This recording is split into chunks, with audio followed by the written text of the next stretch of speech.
It's all about balance. We're not talking about just having only women up on top. We're talking about gender balance. We're talking about gender equality. When you think about the population, 51% of the population are women. It's about having proper representation across and to think about your customers, your customer base, and various things women are very much need to be considered. If you look at research, a lot of the research keeps backing up two things. One is when you have greater women representation, when you have women leadership, they tend to perform better. We're not saying that male leadership businesses don't perform well. Mhm. We're just saying that there is research to show that greater women representation in leadership roles tend to perform better. And that backs the second thing, that is diversity in Mhm. leadership teams generally performs better because you get all kinds of perspectives Exactly. and it helps gives you that diverse thinkings, and that perspective feeds into innovative thinking that feeds into company growth. Emerge Coaches Interview is a series focused on showcasing the expertise, process, and methodology of exceptional coaches or vetted individuals who are experts in various aspects of life. Our mission is to empower all of you who may be struggling in life by demonstrating that help is readily available. We want to serve as a bridge, connecting those in need with skilled coaches who can offer effective strategies and proven techniques for personal growth and transformation. By showcasing the success stories and insight of these exceptional coaches, we aim to convey the message that regardless of the challenges you may face, there are always ways to overcome and emerge stronger. Hello, everyone. Welcome back to Emerge Coaches Interview, where we bring in coaches to share their insights and expertise to help us move forward in our growth journey. Today, I am joined by a remarkable individual who has dedicated her career to championing women's equality and empowerment. With over 2 decades of experience in corporate leadership to organizations like MTV Europe, Telstra, News Corp, and UBS, Sandra has witnessed firsthand the disparities that exist within the workplace. Driven by a desire to enact change, Sandra founded Elect, a platform dedicated to challenging the corporate gender gap and promoting equitable leadership. Through initiatives like Elect Star, Sandra celebrates companies that prioritize gender diversity and inclusivity. She was recognized as the most influential CEO 2023 by CEO Monthly, a finalist for the NSW Women's Award in 2018 and Edna Ryan Award for Mentoring in 2008. Please join me in welcoming Sandra D'Souza, a true leader and advocate for change. Sandra, we are honored to have you here with us today. Thank you for being here. Thanks, Gladys. Thank you for having me. Thank you so much. Now, I was really inspired by the advocacy that you are doing with ELEC, and I am curious if you can share with us your journey and what inspired you to become passionate advocate of women's equality and empowerment. I started my career in corporate. I was very fortunate very early on in my career, and this is in the mid 90s or early 90s. Not long after I finished university, I was very much promoted into senior management. And at that time in senior management, especially in the 90s, you generally just see men, older men, white men. And so it's very rare to see somebody who's young, a woman, and brown in complexion. Mm. But that didn't really affect me because I didn't see that. I didn't see myself. I just saw what was out there. And I was very much exposed to that environment early on. And it wasn't until, I guess, as I worked through the career in different roles later on and experienced all kinds of challenges, Mhm. that at the same time as working, I joined an international NGO called Business and Professional Women. they advocate for gender equality. And through my volunteer roles, I learned a lot about the challenges, not even just what I saw for myself, Mhm. but also across within what professional women in locally. And then later on, as I got more involved in the organization where I was elected as the state president, I saw it in the state level. Then I was on the national board. Then I was on the international board. I got to see over the years all the way up to the international level. Mhm. So when I left corporate and built my own business as an entrepreneur back in 2012 and then build that up, I also saw from the entrepreneur side the challenges for a woman-owned business, woman entrepreneur, and there's a whole set of challenges there as well. So it's been interesting in terms of my journey to experience it for myself, to see it Mhm. from both sides, as well as to be an advocate from a volunteer side as well. It's beautiful. Thank you for sharing that journey. I'm reading this book, Mindset, and I'm in that chapter where there's like stereotyping for women that they are not good in math or science. And I think it's really good to see it in a different perspective that regardless of what gender we have, if this is something that we love to do and we're passionate about, we can actually do it. We just need to put an effort. And I'm happy that you create this advocacy to remind women about that. Thank you so much. And men too, and to Yeah, remind men as well that there's no limitation in gender in terms of what you want to do and what you can do. exactly. Yeah, you mentioned about challenges. Can you share some of the specific challenges that you actually encountered in doing this Oh, advocacy? I won't probably go anything specific because there's quite a few, and I think I want to probably share some of the common ones that not only myself but a lot of women would have experienced. And one of the most common one is when it comes to asking for a pay rise. I start off as an accountant. And so you see the salary information, and you would know that, especially in a larger company, you will work with fellow accounting managers, or your fellow workers. And yes, you might be in different departments, but you have an idea of where you work. And you would also see how other managerial roles. And what I do see quite often is when it comes to asking for a salary, when it comes to giving a pay rise for a female employee compared to a male employee, I do see quite a big difference. When it comes to asking for a pay rise, I do push very hard, and I still always find it harder to get the kind of pay rises for me than compared to my male colleagues when they get it. And it could be either that there's a combination that I don't, even though I ask hard enough, I don't ask as well as they do. There's a little bit of me not negotiating as well. Or when I was offered a number, I just, oh, yeah, that's good enough. I'll take that. But there's also that I've also seen that there's an attitude that will just give you this number. We think that's all you should get. They won't say it's because you're a woman. Nobody would ever say, we're giving this to you. We're holding back for you. We're giving you less because you're a Right. woman. Nobody would ever say Sure. that. And I can tell you that nobody's ever said that to me. I have not heard it to others.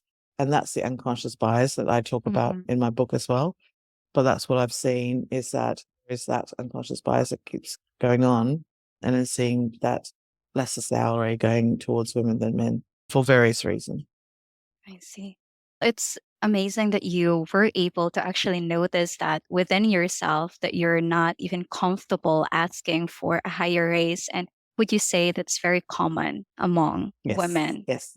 Yeah, oh yes. I think I'm pretty assertive compared back then in my younger Mhm. years compared to a lot of women. And that's probably because I knew I had a lot of expenses Mhm. and I knew how much I wanted to earn in order to have the kind of lifestyle that I liked. It's really was a simple calculation for me. And I knew what was the market type of thing. I Mhm. also knew how much my peers were getting paid type of thing and my responsibilities. But I also knew a lot of women who were hesitant to ask for more Right. money. They wanted more money, but they were a bit Mhm. hesitant because they didn't want to be too aggressive. They just thought that their boss would notice them and the boss will just give them a pay rise and give them what they deserve. It wasn't until I became a more senior manager in terms of deciding on salary and working with the CEO or within more senior management on deciding salaries and seeing how men ask for salaries compared to women, that's when I realized that I wasn't as aggressive as they or as forward as they were. And I didn't ask the way that they did. But at the same time, the way that they asked was quite different to how women asked as well.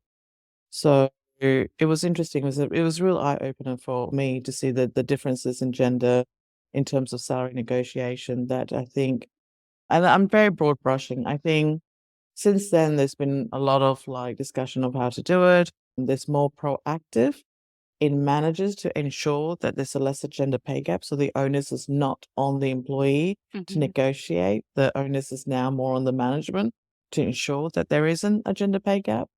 But back then it was really more up to the individuals.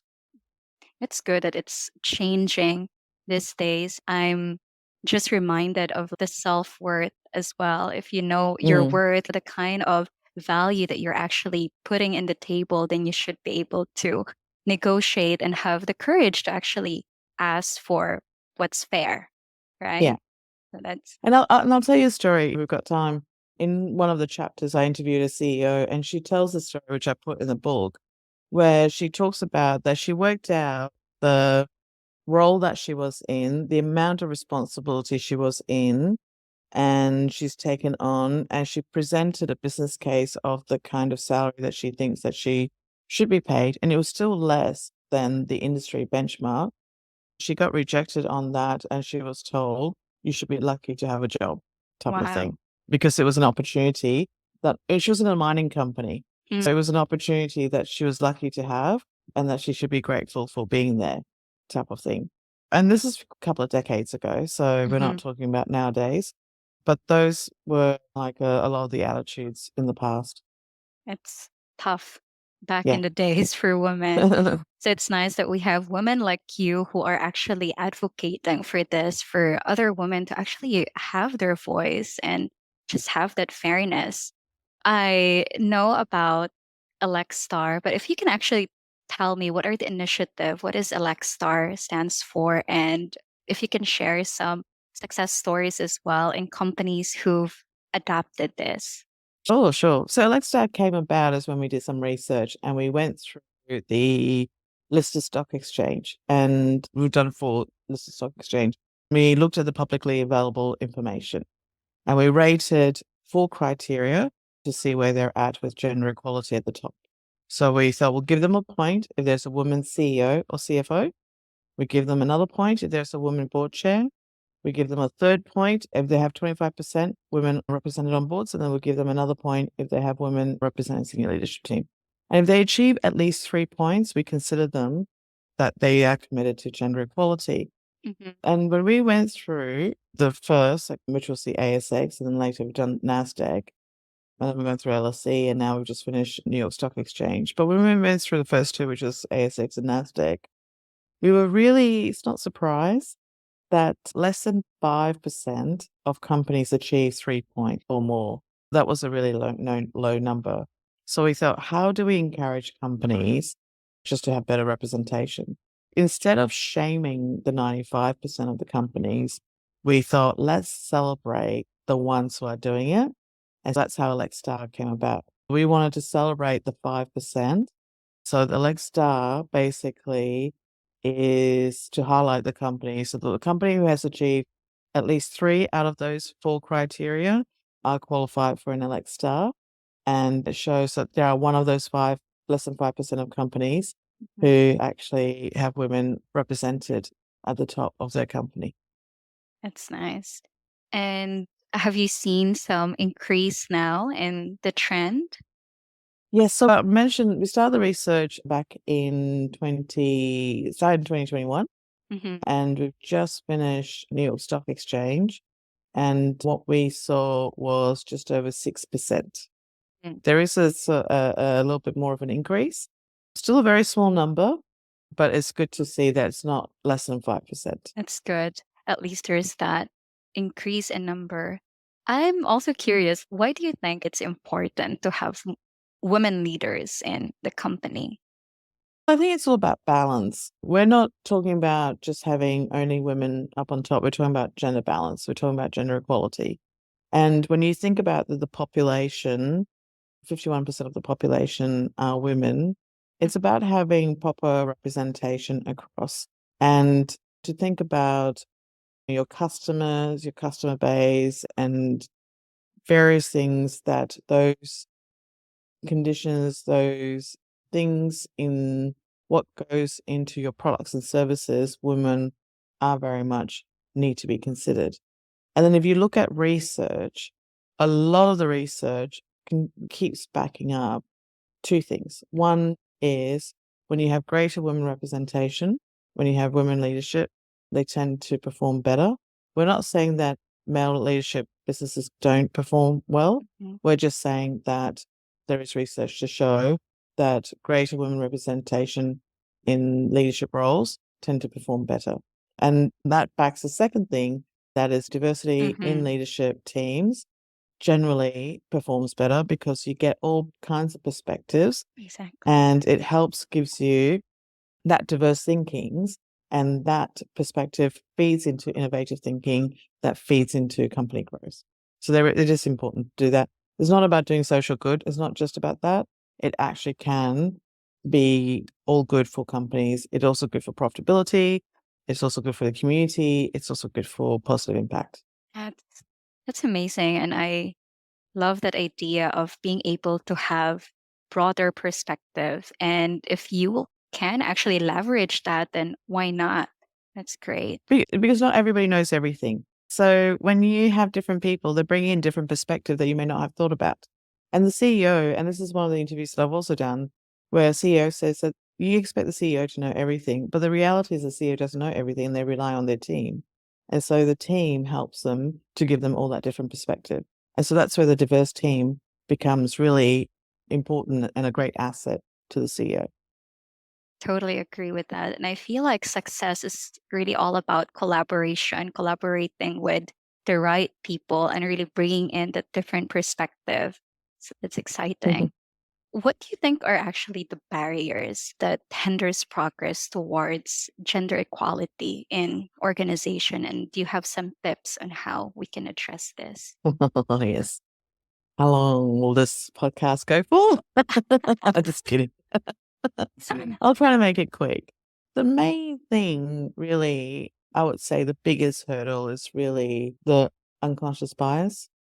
Unconscious bias, I would say, is the biggest hurdles because a lot of people don't realize they have it, but we all have it. We all have it. It's human nature. It's how affects our judgment, what we make decisions in every day, in everything that we do. And unconscious bias influences what we say, what we do, what decisions that we make. And then if you think about workplace, it influences recruitment, it influences management, it influences how we treat people and what we do, and how it influences day-to-day decisions and operations.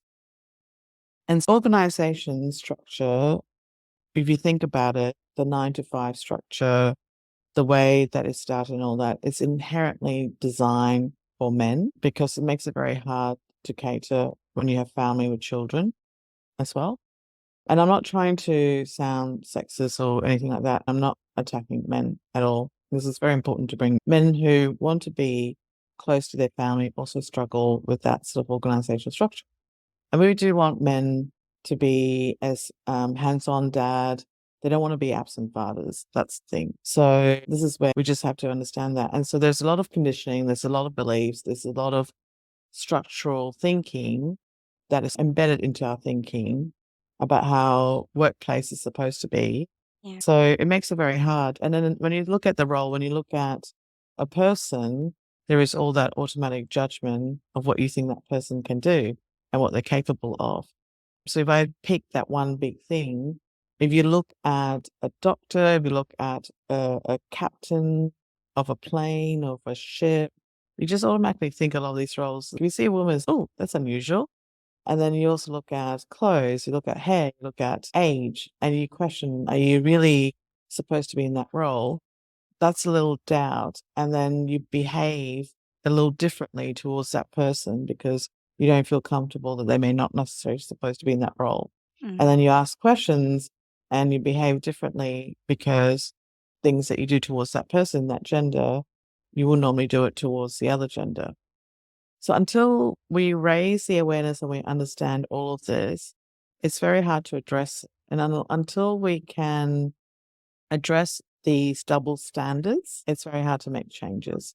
I guess that's why Alexa is a way to tackle it because if we celebrate companies who are achieving it and we highlight the companies who are saying, we're doing really well because we have diversity, we have equality, and and they're attracting the right talent, they're doing quite well. Other companies will say, "Oh, we really need an Alexa because we're losing talent and we're not doing so well." I'm hoping that people movement will encourage them to look at their organization and say, "Why are we not attracting it? Do we have that unconscious Mhm. bias? Are we not allowing that gender equality in recruitment, in our leadership, in the way our culture, team culture, and try and tackle that?" Mhm. It's I know it's a roundabout answer, but I hope that answers it. Yeah, it actually clicks and it gives me a lot of things to reflect on because I realized that, as you said, we have this bias towards gender, and it's mostly because of the programming, the things that we heard that we grew up on, and even here in the Philippines, for me, women are supposed to just be stay-at-home mom, and me being a working mom, I still notice there are guilt and shame that I Mm, feel realizing that I don't spend enough time with my kids. I yes. don't send my kids to school. But if you also think about that, wow, now I can feel so much compassion towards men who are working, who are away from their family a lot. What would be the emotions that they're having? Yeah. Yeah. It's kind It's the same with men. The men who want to be with their family, but then they have that obligation that they're supposed to be in the office. They commute to the office and they miss out on family time. I don't know whether I'm sorry, I'm generalizing. Mhm. Men's guilt is different from mother's guilt, or father's guilt is different from mother's guilt, but they miss out and they don't want to miss out. So this is the thing: is that bias is that, and there's that Mhm. expectation of culture, and we need to get rid of that. We need to allow men to be able to be primary carer, have the freedom to work in an environment that they can do their job and be at home and be in present with their family as well as present at work, Yeah, as that well would as be. women. Yeah. Yeah, that's a much more beautiful scenario to be at. And I think instead of shaming and labeling it as bad, I love that in Elect, you guys are celebrating companies who are doing this, who's moving towards diversity and gender equality. I think that's really good. Now, talking about your book, From Bias to Equality, can you tell me more about that? Look what I got. Ah. So holding the book. Yes, so this is the book. So the book basically is based on the interviews of the C-suites, majority of CEOs from the companies that we research. I reached out to them and I said, "Hey, you're one of the less than 5%, and I wanted to know what makes them special. I've across so many research, everybody knows, but how come these CEOs were able to do it and others, the 95% of those, weren't able to do it?" So I interviewed them and to find out, to see what are the similarities across them to be able to do what they did and while others struggled. Do you want to know? Yeah, please. The similarity across all of them is that it didn't matter their background, their gender. So I interviewed men and women. It didn't matter the industry. I had technology, mining, textiles, professional services. So whether it's male dominated, female dominated, it didn't matter. Mm, Didn't matter the size of the company. So I had small cap, large cap, like biggest company all around the world to small-ish listed company. It didn't matter if they were born locally in Australia or overseas or traveled a lot, lived everywhere. Didn't matter if they had daughters or sons, or they grew up with sisters or brothers or only child. And it didn't matter if they were founding CEO or recruited into the role. It really didn't matter, any of that. The commonality across all of them was that they really believed in gender equality. It was their values. They believed in diversity. They believed that was their value. So it was the top and they Mhm. cascaded down. Wow. So that was the commonality across them.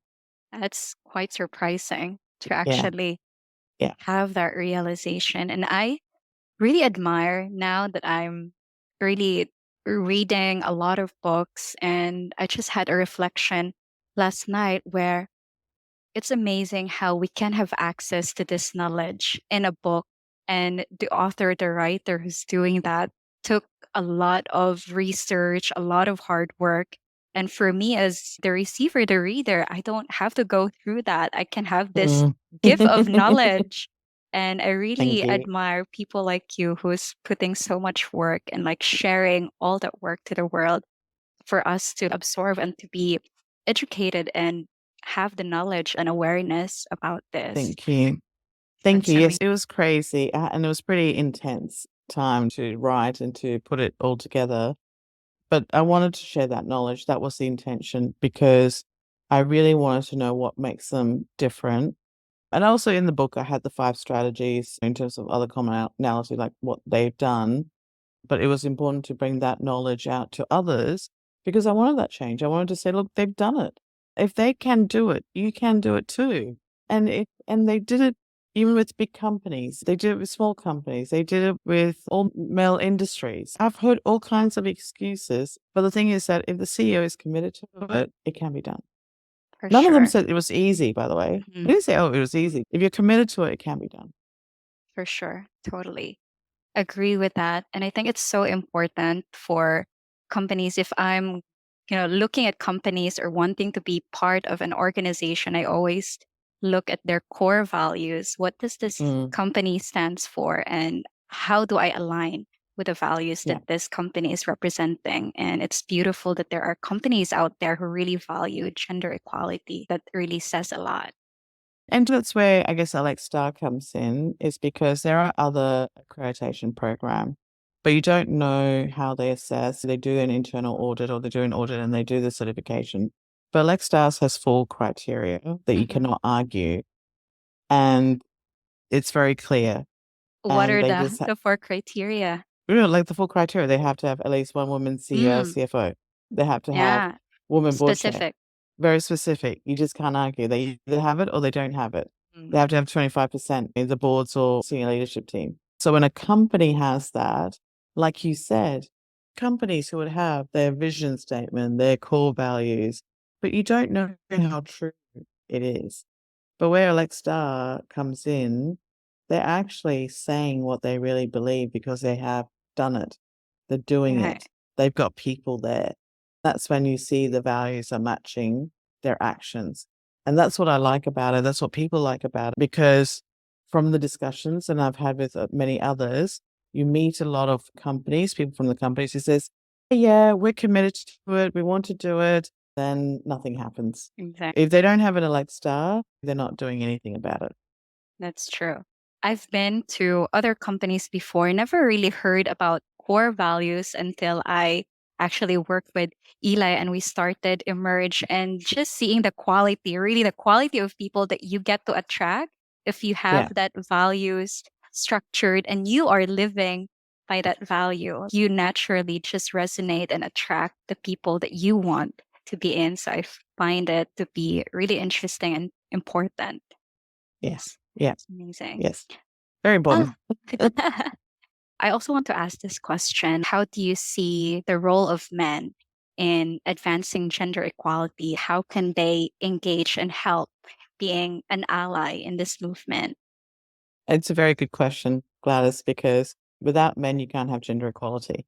Men plays a very important part. And what's been good, especially now that since the Me Too movement, there's a lot more women talking about it and we have a lot more awareness and pushback and discussion for the women.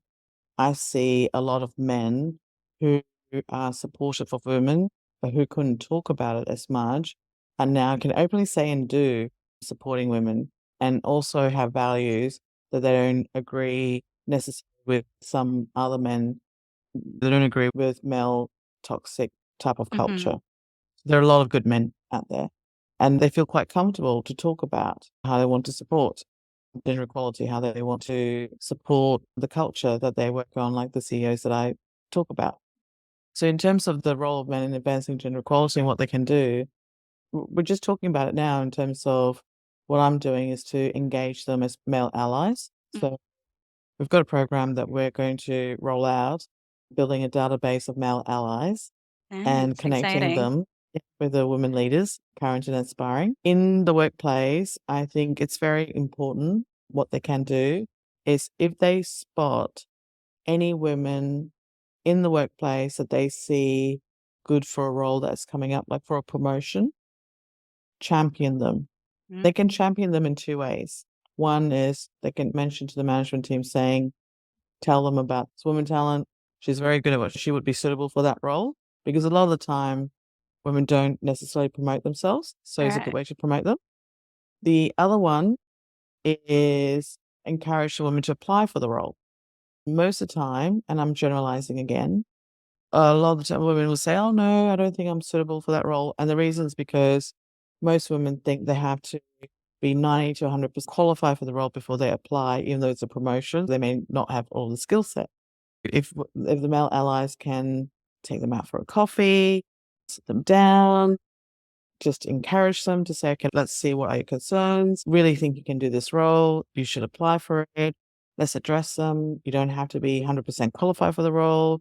You can get the support when you're in the role. Just encourage. That's another way to also help.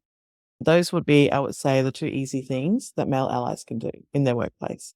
That's amazing. I think that's a brilliant idea, and I'm excited for that to be put in place and see how it actually affects. Because for me personally, it just reminds me of this moment when Eli and I are just first starting living together, and he was telling me, "I'd rather see you read a book and make yourself valuable than you washing dishes," because there are people who can do that.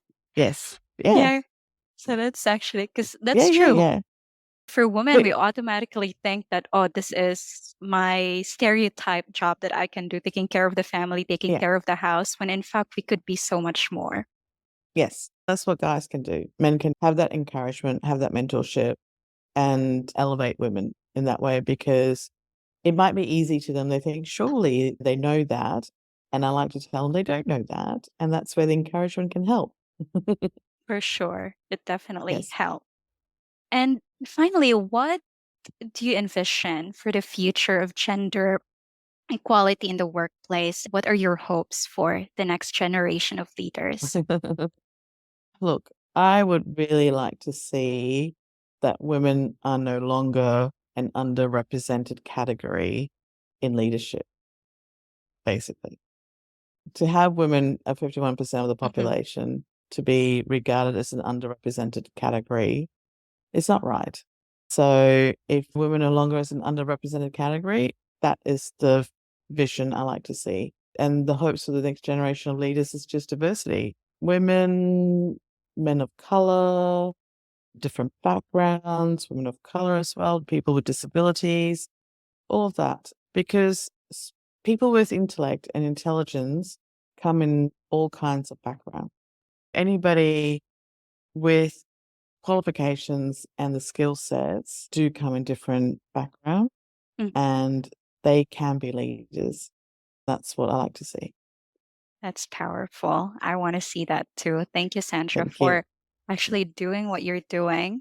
And final question, because here in Emerge, we're all about growth, and we also want to help people really become self teachers as well. So, if you're speaking to someone who wants to take more ownership of their personal growth journey, what resources, book, podcast, or an influencer that you can actually suggest, recommend to them that have helped you emerge as a better version of yourself, if you can share Oh, something? there's quite a few. I think it really depends on which stage of life that you're at in terms of what you're doing. Look, I'm not trying to peddle my own book. If you want to learn more about like the bias side, certainly have a look at that just to understand that sort of stuff. In terms of mindset, we talked about mindset. The book that you mentioned, I have a book that I read that I really like. It's any book by William Whitecloud. It's my favorite. William Whitecloud. Yeah, not many people know about his stuff. Mm. And at the moment, I have to say, I'm halfway through a book called 10X. It's a new book, How to Be 10X, and I'm loving it. And Eli that's a is different book. reading that too. Oh, is he? Yes, I love it. It's really good. Yeah, I might share our notes with Eli, see what he thinks. That's amazing. Thank you so much, Sandra, for joining me today and for actually sharing what you do with Elect and also your thoughts about women leadership and gender equality. I really enjoyed this conversation. I hope you did too. I do. I do. It's amazing. So thank you so much again and hope to see you in our workshop and would love to also see people joining that too. Thank you so Thank you. much. Thank you, Thanks, Gladys. Thank you Sandra. so much for having me. Appreciate it.